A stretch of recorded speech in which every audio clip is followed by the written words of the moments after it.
Hi, folks. It's 1 o'clock. I think we can go ahead and get started. I see folks rolling in here, and that is fine. We'll just get moving because I want to be respectful of your time. So welcome to WiLSWorld Shorts. I'm happy to see all the folks who are joining us today and who registered. We had nearly 80 people register for today's webinar, and that tells us that a lot of you are also thinking about how useful the 40-hour work week is, its effect on staff and their well-being, and what we can do to create a better work environment where our work isn't compromised. So welcome, everybody. I'm Andi Coffin, Communications and Consortia Manager at WiLS, and today I'm joined by Jen Chamberlain, WiLS Executive Director, and Melody Clark, who is WiLS Project Manager and Consortia Manager. And we are the three staffers who make up the Staff Development Group. This group's role is to find ways to improve WiLS as a workplace for its employees. We do this by meeting individually with staff, and then we meet together as a group to discuss common challenges and themes and concerns that are emerging from those meetings. These can be big or small. We help staff identify PD opportunities that might be useful to them. We can help them with specific time management or task management needs. We talk about their workspaces and if they have everything they need to do their job and if it's ergonomically working out for them. We listen for individual or common concerns and then address them either one-on-one or with the whole staff as it is appropriate. We also do some fun stuff. We get to plan the holiday party every year and other team building activities, and we do administrative stuff like we review the employee handbook and other documentation. The idea for the implementation and the notion of a reduced hour work week actually came from the staff development group. So today we're going to talk about the process of why we decided to reduce the full-time work week for our staff, how we implemented it, and the lessons that we learned along the way.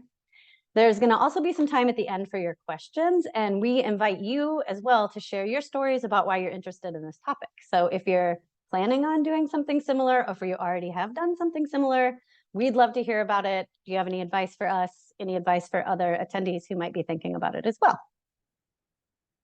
I'm going to lead off talking a little bit today about the idea phase of the work. So this includes some of the emerging research and the thinking around a less than 40-hour work week, some common considerations that emerged from that research that we took to heart, felt right for us, some known concerns, and what we saw, and in the end, as the potential benefits. But first, I'd like to set the stage a little bit and talk about the WiLS office. So we are 15 staffers, mostly full-time. 12 of us are full-time, 3 are part-time, and we work in a fully virtual office, and we have since 2013. So we've been doing that for a while. And because we work from home, or coffee shops, there is some flexibility in our working hours. But there are also some boundaries to that because we do have open hours, 8 to 5, Monday through Friday, except for holidays. Additionally, we do have some experience as a staff reducing our full-time work week expectations for much of the first year and maybe even beyond in the pandemic when schools were closed and our kids were working from home or were learning from home. We reduced the full-time expectation to 30 hours to allow flexibility and take the pressure off of staffers who were trying to manage all the craziness that was going on in our homes at that time, in addition to getting through a full plate of work every week as if like nothing was different. So 30 hours it was for a while. WiLS doesn't have a traditional human resources department. So the staff development group is often looking for ways to add benefits that improve the working condition of staff and try to keep them happy in their jobs. We keep an eye on research and trends. And since the pandemic, there's a great deal more research about the value of a 4-day work week, particularly for office and knowledge workers like those of us at WiLS. So we spend most of our time at our desk in front of our computer using our brains to make the work that we make. And the staff development group thought this might be a good fit for WiLS. So we dipped our toes into the research. What you see on your screen is some of the more influential things that we surfaced. And we'll send this all to you after today's webinar so you can get the links to those publications. So you'll get the recording and we'll send these as well. But But the amount of agreement from the people who were doing the research, thinking and writing about this topic was really surprising. By and large, shorter work weeks made for happier employees, and productivity was either unaffected or slightly increased, as long as the context was right for a reduced hour work week. Again, as I mentioned, office workers and knowledge workers, and that the implementation of it was done thoughtfully. There was guidance for staff and very clear communication. Keep in mind, when we were talking about this, it was there was going to be no reduction in workload, nor any reduction in pay that went along with the reduction in hours expectations. So from these articles, some common recommendations emerged. And these were ones that we really took to heart, that we felt were a good context fit for WiLS. And one of them was to take a lot of time. So give employees plenty of time and lead up time to think about how they're going to adjust their schedules and their to-do lists appropriately. Collaborate, involve staff individually and in their departments in like all the phases of the change. So decision-making, implementation, and evaluation. Beta test it. Begin with a trial and evaluate before making any permanent changes. Aim for equity. So considering the different sort of fluctuations in workflow between project teams and individuals to ensure that any changes implemented would work for everybody. And be clear. Articulate the aims of what you were doing, the time frame, the expectations, how it'll be evaluated from the outset. So knowing all these things, we did foresee some concerns with our particular staff that we were keeping in mind as we were making this decision. So a couple of them are maybe work culture issues in a kind of positive way. WiLSians work very hard, and they take their good work really, really seriously. And for WiLS, like many of you, we have built our lives around a 40-hour work week. It's very much ingrained in our professional lives. And we were aware that that change could bring about its own level of stress. So either frantically trying to fit 40 or 40 plus, some staffers work more than 40 hours a week, into 36 actual hours can be kind of stressful. We were concerned about equity among individuals and teams because the coverage needed and the capacity and the workload varies from team to team and individual to individual. We were thinking about how this change might affect part-time staff. We were thinking, what if everybody decides to take Friday afternoon off and nobody's in the office? How we were thinking about how a staffer knows that the time they're spending away from their desk is part of the reduced hour work week, or if it's PTO. And then in addition to that, will there be a buildup of PTO, paid time off, for an organization that already has employees that struggle to use up all their vacation before it expires? But despite these concerns, we did foresee a lot of potential benefits both to staff and to WiLS as an organization. This change could allow staff more flexibility in their working hours and control over their schedule. It's definitely an added perk that could encourage retention and also help us recruit a larger, more diverse workforce when we are hiring. It allows staff to spend time with their families and on hobbies and with their friends, like not working, creating a better work-life balance and hopefully happier WiLSians, especially because we were doing this in the summer. And in all, we felt these potential benefits outweighed the concerns, and that the concerns that we had, we could address many of them by having a good solid plan, thinking about it a lot, having clear communication with staff. So we decided to try it out, and Melody is going to talk about how that went. Thanks, Andi.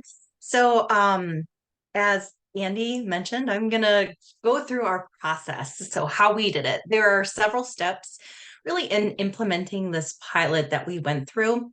We wanted to make sure that we had all of our I's dotted and T's crossed, ducks in a row, and so forth. And so really, in a nutshell, what you see on the screen right now is what our process looked like. We talked to staff, we verified our process with HR, we checked in with our board, we drafted a proposal, considered an evaluation process, and then wanted to make sure that we looped in our members. So let's dive into the details a little bit more on these steps. So the first thing was buy-in from staff. As Andi mentioned, the decision to do a shortened work week pilot was not taken lightly. We spent probably a year thinking about this process, how we would implement it, doing our research before we actually went ahead with the pilot. We not only did research and read articles, we also talked with our staff before even proposing the pilot. So buy-in from staff was super critical to us. We wanted to make sure we understood everyone's concerns, that we answered all of the questions to the best of our ability, and really just to gauge their interest in doing something like this. So not only did we talk individually with folks, we also surveyed the entire staff to determine not only their overall interest, but their intent to participate and to learn what they were kind of thinking about what their schedules would look like. So during the process and investigation into the feasibility of this, and as Andi had mentioned, we worked with our third-party HR team to ensure we would be able to actually hold the pilot. We wanted to make sure we wouldn't be in, any violation of our handbook or disrupt any benefits or anything like that. We verified we were able to move forward with the pilot, but we needed to determine a few things. So they had encouraged us to make it equitable, meaning it would apply to all jobs. And we needed to decide how we would change the work week practices. Would we reduce overall hours, hours per day, etc.? We also discussed PTO impact, which Andi mentioned. Once we did decide to do a 36-hour work week, it was determined that PTO would be reported in whole hour increments when working fewer than 36 hours in any given week. After talking with our HR folks and getting the go-ahead from them, our next step was to discuss this with the board, as we wanted to ensure that we had their support before moving forward. The WiLS board met a few times throughout this process, the planning process. And so we had the opportunity to chat with them a few times at their standing meetings throughout the year. They were given a heads up, I think in February of 2023, but it might have even been mentioned the fall before that. And then the pilot process was shared with them in full in June. Their response was overwhelmingly positive, so we felt really good about moving forward with it. So then that takes us to our proposal. And after we knew the staff was interested, we got the go-ahead from HR and the board, we drafted a pilot proposal in April of this year. The proposal included the rationale and the research that Andi talked about, as well as how we were going to implement the project. So what we determined was the pilot would take place between June 1st and August 31st of this year. And during that period, we would define full-time as working a minimum of 36 hours per week. How a staff member would fulfill those hours were flexible and would align with the current practice that the bulk of hours worked must be during the WiLS standard workday, which is 8 a.m. to 5 p.m. Teams would still need to work together to ensure staff members are available to WiLS members as expected. Just as an aside, within WiLS, we have several different teams that all staff are a part of, at least one or more, like our admin team, our cooperative purchasing team, our communications team, and so forth. So teams would need to work out an internal schedule to ensure availability and to ensure that our service standards were maintained. That was really important to us. During the pilot, we decided we would adopt summer office hours. Monday through Thursday, was kept at 8 a.m. to 5 p.m., but Friday was shortened from 8 a.m. to noon. We decided to close early on Fridays as a way to align member expectations with WiLS staff reduced work schedules, but that didn't actually mean staff were required to take Friday afternoons off. And as it turned out, we had full coverage throughout the week and actually always had some folks working on Friday afternoons. Staff were also required to design and set their new schedule for the pilot and share it with Jen prior to the launch.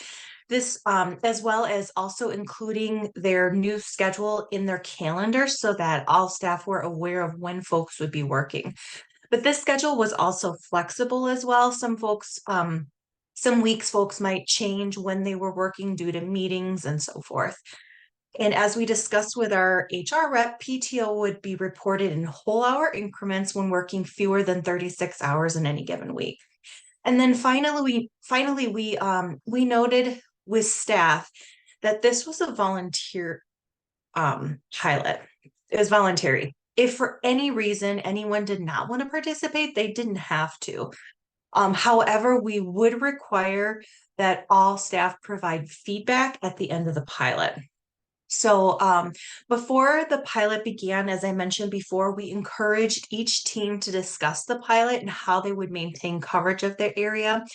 And in several cases, this actually helped us to streamline internal meetings and processes, which continued on even after the pilot ended, which turned out to be a bonus for us. So the next step is, once we determined and drafted our process, we knew we needed to also determine an evaluation process. We needed to evaluate the process when the pilot was over.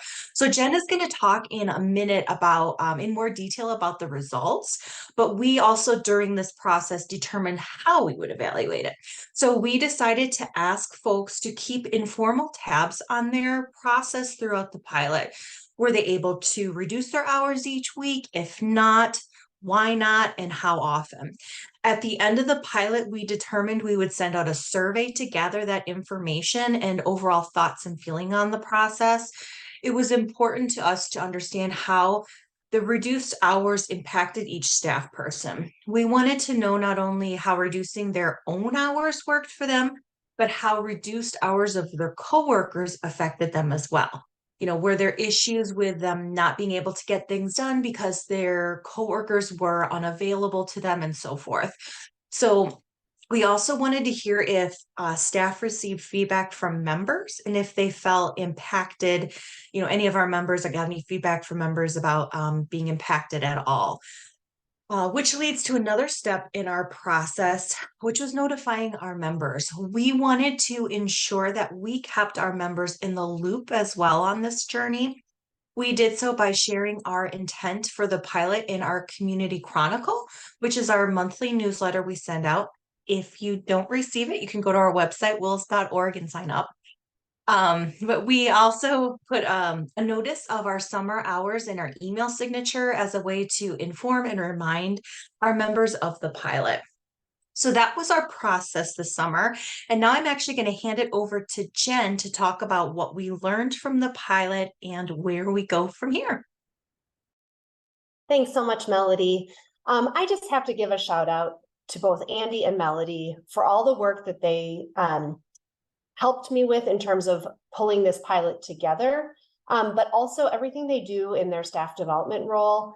Our organization is really hierarchically flat. So we don't have, most all staff actually kind of report up through my position. And I depend so much on these two to help support me in investing in our staff and thinking about kind of the next way we can make improvements. And I just could not do this work without them. So I really want to thank them.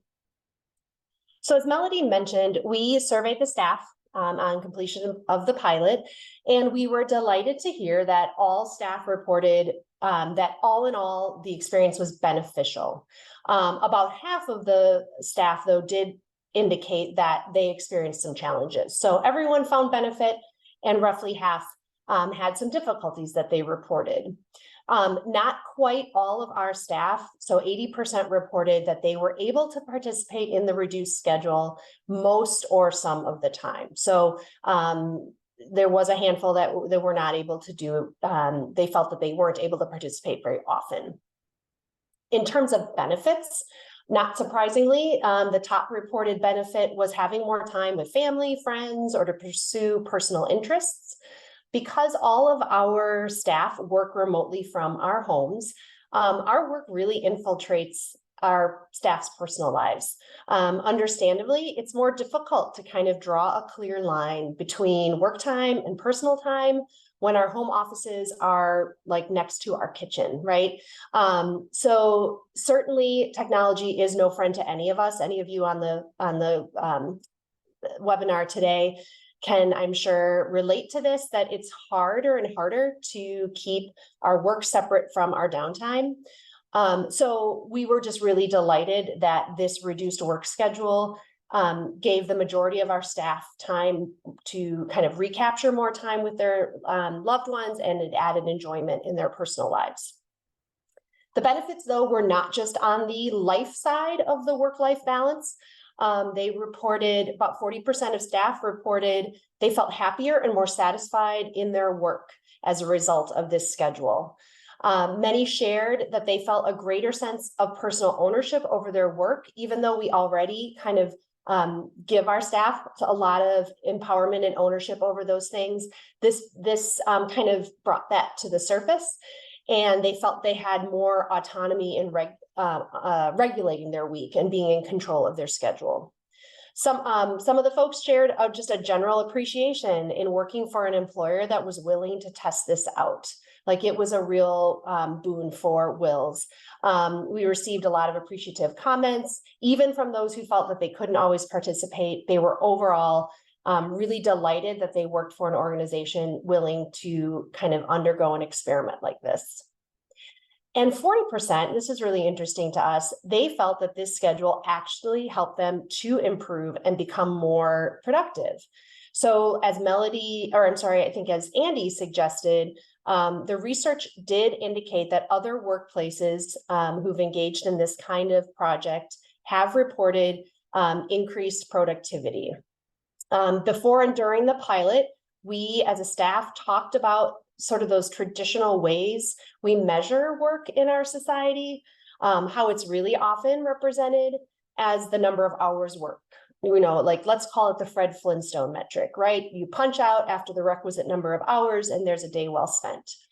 But simultaneously, American workplace culture still reveres putting in long hours. The notion that working beyond the bell is a sign of greater dedication or simply being a better employee. However, the research shows that when it comes to the quality of work produced, there is an upper limit to how many hours someone can actually, again, someone being knowledge workers, office workers, there is, and I guess I'd argue it's probably all workers, right? That there's an upper limit to how, when you just can't produce any more high quality work. So adding more hours to a day or adding more hours to a week does not necessarily result in increased work output. So if hours aren't the best measurement for success at work, what might be a better indicator? What if we structured that day, our weeks, more around setting and meeting outcomes-based expectations? And if we did that, then what does it look like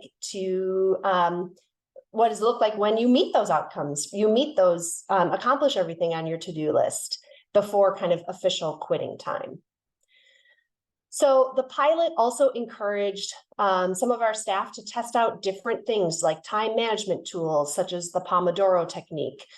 Some of you are probably familiar with this method, which uses a timer to kind of separate the day into focused work time, coupled with rest breaks about every 25 minutes. Others explored an online productivity tool, something like Motion, which automatically turns your to-do list into a prioritized work plan. Still others did things like scheduling co-work time with a work buddy.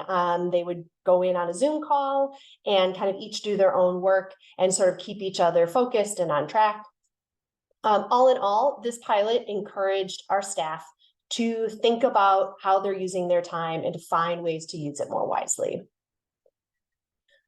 But certainly, the pilot was not without its challenges. I mentioned that we did have about half the staff talking about things that were problematic. 30% reported a difficulty in managing their schedule. At times it just felt too hectic, or it felt kind of out of control, like how they could kind of get all that work done in that shortened period of time. Roughly a third felt frustrated or disappointed when they couldn't fully participate. I mean, that, again, we weren't surprised by that result. Our WiLS staff, we've said it already, but they really are incredibly self-motivated and professional. You really have to be to work in a remote office like ours. And they often have a hard time calling it quits when they have work left to do. And there's, rarely a day that goes by when everything is off your to-do list. So sometimes that did mean individuals will still work a 40+ hour work week, and they experienced some frustration when they couldn't fully participate. A small number reported stress or guilt when they did step away during traditional work hours, because it made them less available to their colleagues who might still be working, even though everyone was participating in this pilot, and everyone had a flex in their schedule. If they were the ones not working while others were, they sort of had a sense of letting down their teammates. And I do think, though, it's important to note that 40% of our staff said that they didn't experience any significant or insurmountable challenges.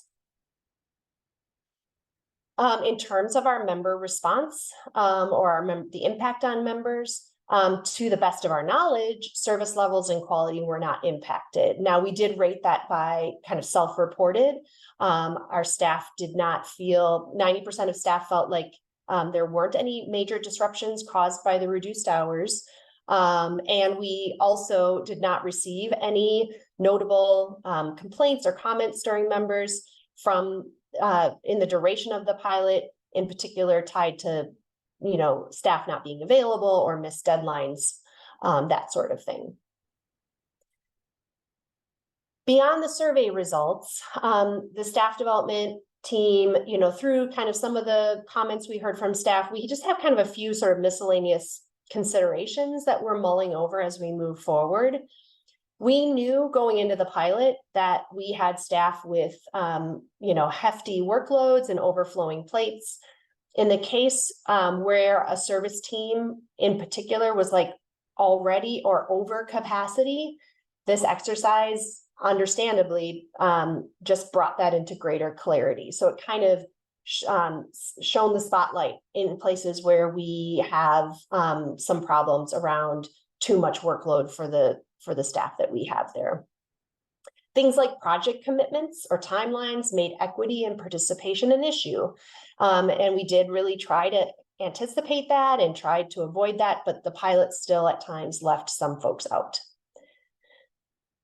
We know that burnout and overload is not just a WiLS issue.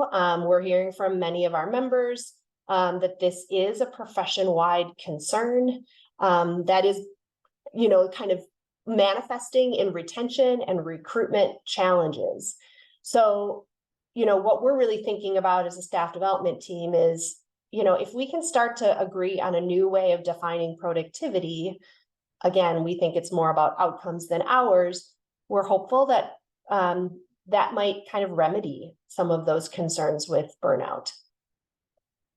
So in short, the pilot has told us we need to make some sort of change in the WiLS workplace. Overwhelmingly, our staff, all the staff that responded to the survey said, please go ahead, do something. Let's make some sort of long-term structural change. But the $1 million question remains, what will this look like? So it might be first easier to define or to describe what we are not going to do. The pilot told us loud and clear that any future change needs to be a permanent year-round change and not seasonal. So staff was not particularly excited by the notion of sort of this ebb and flow that, conducting this pilot over the summer, while that made sense to some degree, it also doesn't feel realistic long-term. Also, whatever change we roll out needs to be done with ample lead time for staff. And Andi mentioned that we heard that in the research, we knew that, and we did take a lot of time talking about it and kind of grinding through the research, and the discussions. But when it came time to actually putting it into place, I want to say maybe we gave folks like about a month heads up that we were going to start it June 1st. In service areas like project management or consulting, we're making commitments sometimes like 6 to 9 months in advance or more. And so we need to give our staff as long of a lead time as possible so that we know what the workplace is going to look like, so that we're making realistic commitments to our members. And lastly, any protocol needs to involve a mechanism that avoids members from the same team all being out at the same time. Again, I think Melody mentioned that we encouraged and suggested and sort of required that be the case, that teams kept that sort of redundancy built in. However, in practicality, we all know that there's last minute schedule changes, things happen. And so how can we identify some sort of mechanism that kind of backfills or helps mitigate so that we don't have any sort of blank spaces in our schedule? So what are we going to do? Regardless of where we land, we are going to adopt a work practice that draws strongly on the spirit of the pilot and what we learned, and we want to bake it into our office culture. Flexibility is the name of the game here. It's paramount. We staff reported that while they weren't always able to participate each week in a reduced schedule, they liked the option, and they want a policy that allows them to engage and participate in that reduced work week when they can. We want to adopt a policy that reinforces flexibility and staff member agency in deciding when they need to work more and when they can work less. I know this sounds simple, but I think we really want to truly embrace that definition of a salaried position. Too often, it seems to me that workplaces use salaried positions as just as a way to ask people to work more, and they don't often have good practices or cultural norms that operationalize that permission for staff to work fewer hours when appropriate, guilt-free. So we want to empower our staff to do their best work, hold them accountable to outcomes, and again, not rest that on hours. So by operationalizing and putting this ethos into policy, we hope to, again, counter those feelings of guilt. We know that's not going to be easy. There are some really pervasive, long-held views on what work productivity looks and feels like in our society, and that's undeniable. I think lastly, we really don't see the solution simply being like, let's just change our policy on the standard work week at a lowered minimum. So this is, I guess, back to what we won't do. The policy won't necessarily just take wherever it says 40 hours a week in our policy handbook and strike that out and put in a 36. Like, we're going to try to craft language that better embodies the spirit and the lessons learned from this pilot. Beyond policy changes, we want to continue encouraging our staff to experiment with new work behaviors, such as streamlining internal meetings, questioning those standing meetings. How do we make the best use of our time together? Thinking really carefully about our communication. For some time, we'd already been kind of pushing back at this notion of like Slack, for example. Many of you probably use this. It's our internal messaging system. We want to use it really as how can we stay connected and work on fostering collaboration and using it less as like an exhaustive in-out board. It's meant to get people together and not have people reporting about their whereabouts. We also are thinking about how we can better make PTO time sacred. How can we write into policy a way of discouraging work outside of work? Other ideas that we're playing with are just, again, working on more and more documentation so that people can fill in for others when folks are away, scripting things out, shared team inboxes, checklists, templates. What tools can we continue to build and enhance so that we are helping our staff just make better use of their time and improve their efficiency. We know there are HR logistics that we just simply will have to work out. And we're not there yet, but we're getting there. We need to we need to draft really clear language in our employee handbook so that all staff fully understand any new work expectations. We need to clarify the policy on when and how PTO is reported. And so those are kind of those sorts of, just housekeeping things that we're going to need to do. So I am fully aware that many of you came today hoping we were going to reveal some sort of magic one-size-fits-all solution. And as I hope you can see by what we've shared today, it's still a work in progress. And so we see today's webinar as really a way where you can help us along on that journey. And so we said at the top of the presentation, we wanted to leave some time today to hear from you. So we are curious, because we had such a robust response to this, we're thinking that many of you have already been thinking about these things, such as, how you might want to change your own work week kind of expectations, or other things beyond toying with the work week that maybe you're doing to sort of counter issues of burnout, turnover, capacity, improving work-life balance, etc. We know certainly that staffing a library or a cultural organization involves different considerations and factors than we might be dealing with here at WiLS. But we do think the universal here is that all organizations across the board are facing increasing pressures on whether it be staff turnover, capacity burnout, or differences in generational expectations of the workplace. So with all that said, I am going to encourage you to unmute your microphone, share what's on your mind. Certainly you can bring questions to the group, but on either of these questions or anything else that might be on your mind that's related to this topic.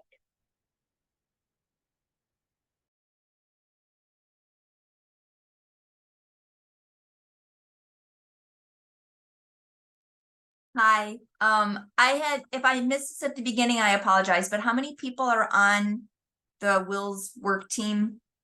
Yes, we have 15 staff members. 15. And then my kind of follow-up question is, before you decided to try this experiment, did you try like what did you do before you started? As far as did you try flex time? You can work 44 hours this week if you need time off next week. I mean, did you kind of experiment with those sorts of things also, or before going with the trial run? Specifically your example, not necessarily, because we already have, our staff already have sort of has a pretty flexible work week. And before, this predates me, before I came on board, I know that they used to have a kind of a comp time sort of policy when they rewrote the handbook. The HR guidance that we got from our third-party HR, they do our payroll and they provide us with some sorts of advice and guidance. They said you really can't have their salaried comp time policy, those two things kind of don't go together. So, I mean, I guess in answer to your question, when we have our consultants, for example, who are on the road and sometimes putting in with all the travel, it could be 12 hours in a day. We are really very flexible on letting, people can kind of say, I'm going to dip back a little bit earlier this day because I'm kind of sort of compensating for the fact that I was working those longer hours. But no, so we didn't necessarily try anything formal beyond kind of what was already in place. Okay, thank you. Yeah, thanks for the question. And chat is also an option. You do not have to, if you don't want to use your microphone, we understand.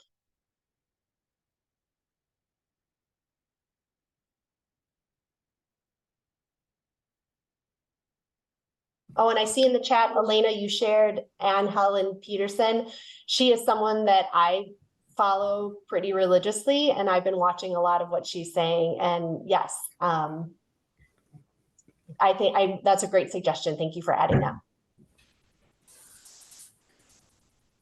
Go ahead, Beth. I was just gonna add, so in my previous role when I worked at the state of Illinois, it was a specific 37 and a half work hour week. Everyone was that.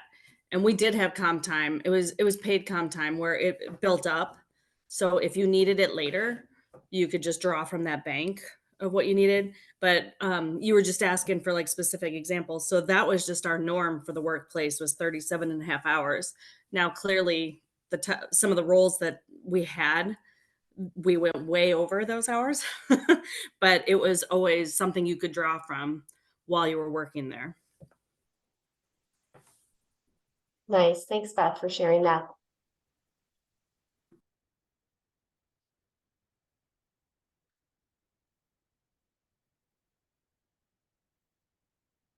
We're curious to know, has anyone out there taken on their own experiment in this avenue? And what have been your experiences?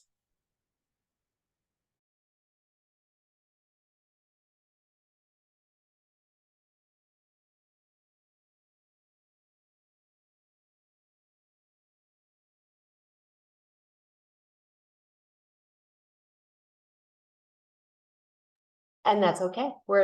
You're here because you hoped we would have solved it all for you. Well, we're getting there. Andi or Melody, do you guys want to add any questions to what you're curious to hear? Oh, I see, Kathy, you have your hand raised. Yes, I was just curious. You said one of the things that you discovered was that something you had suspected that certain teams had a heck of a lot more work than you had that they could handle in a normal week. So is that going to lead to maybe looking at how your teams are distributed or the workload that you have for people? Yes, in fact, that's actually documented in our strategic plan right now, is to really find some meaningful ways to address capacity. You know, WiLS is a fee for service organization, right? So the work that we're doing brings in that revenue, and that, you know, it sort of perpetuates the work that we can do.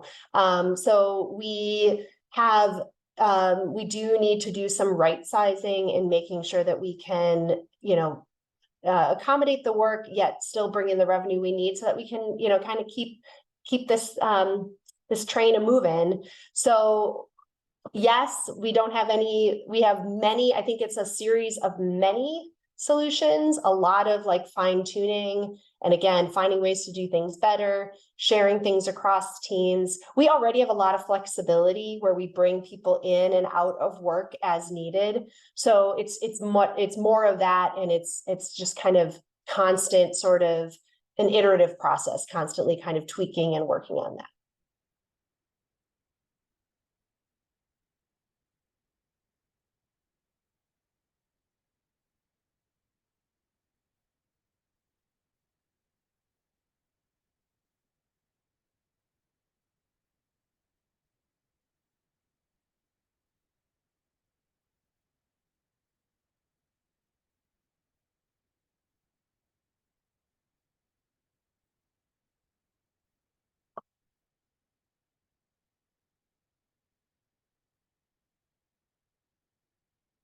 Well, I mean, we are certainly open to any questions, again, that you might have. If there are things that we didn't say today that you were hoping we were going to share, or if you have other sorts of questions about kind of how the WiLS office operates, we're happy to take those.